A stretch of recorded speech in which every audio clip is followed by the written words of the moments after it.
మన దేశంలో ఊబకాయం, షుగర్ వ్యాధి సమస్య ఏ స్థాయిలో ఉందో చెప్పే రికార్డ్ ఇది.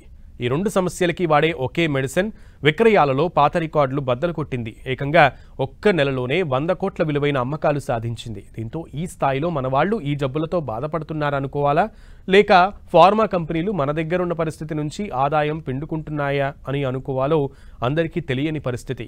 ఇంతకీ ఏంటా medicine? Take a look on the story.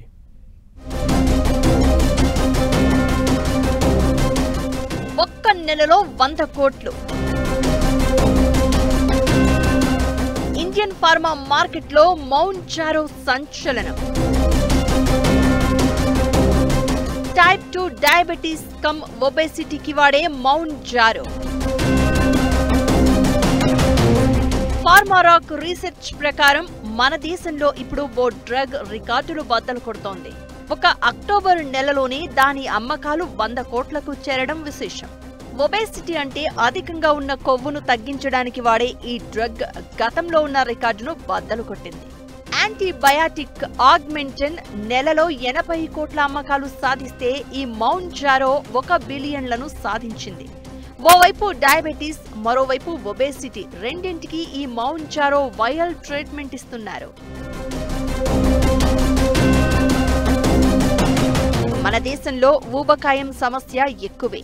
జనాభా ఎక్కువ కాబట్టి ఆ నిష్పత్తిలో ఇక్కడ ఈ సమస్య కూడా ఎక్కువగా ఉంది. అందుకే ఈ మార్కెట్ పై కన్నేసిన ప్రపంచ ఫార్మా దిగ్గజాలు తమ ఉత్పత్తులను ఇక్కడ లాంచ్ చేస్తున్నాయి.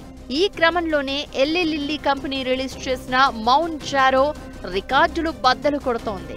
100 కోట్ల రూపాయలకు సమానమైన యూనిట్లను విక్రయించింది. టైప్ 2 డయాబెటీస్ ని ట్రీట్ చేయడానికే ఈ మౌంజారో మెడిసిన్ తయారు చేశారు. శరీరంలోని షుగర్ లెవెల్స్ ని కంట్రోల్ చేయడం, జీర్ణక్రియని జాప్యం చేయడం వంటి ప్రక్రియల ద్వారా మౌంజారో ఇంజెక్షన్ పనిచేస్తోంది. మార్చి నెలలో మన దేశంలో ఎల్లీ లిల్లీ మౌంజారో లాంచ్ చేసింది.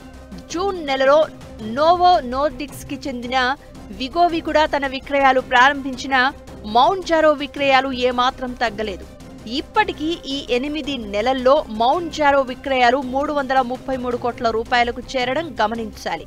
అక్టోబర్ నెలలో 2,62,000 డోసులు విక్రయించగా వీగోవి 26,000 డోసులు విక్రయించింది.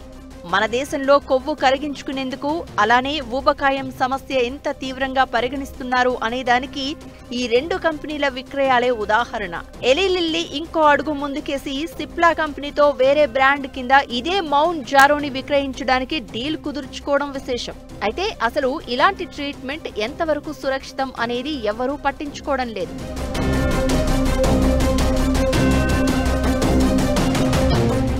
యాంటీ ఒబెసిటీ థెరపీలు, డ్రగ్స్, పిల్స్, ఇంజెక్షన్స్ కి విపరీతమైన డిమాండ్ పెరుగుతున్న నేపథ్యంలో మరిన్ని కంపెనీలు ఈ సెగ్మెంట్ లో అడుగు పెట్టబోతున్నాయి.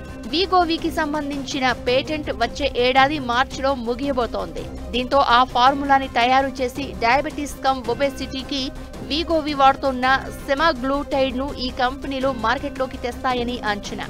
అప్పటిక ఫార్మా రంగంలో మరిన్ని రికార్డులు బద్దలవుతాయేమో చూడాలి.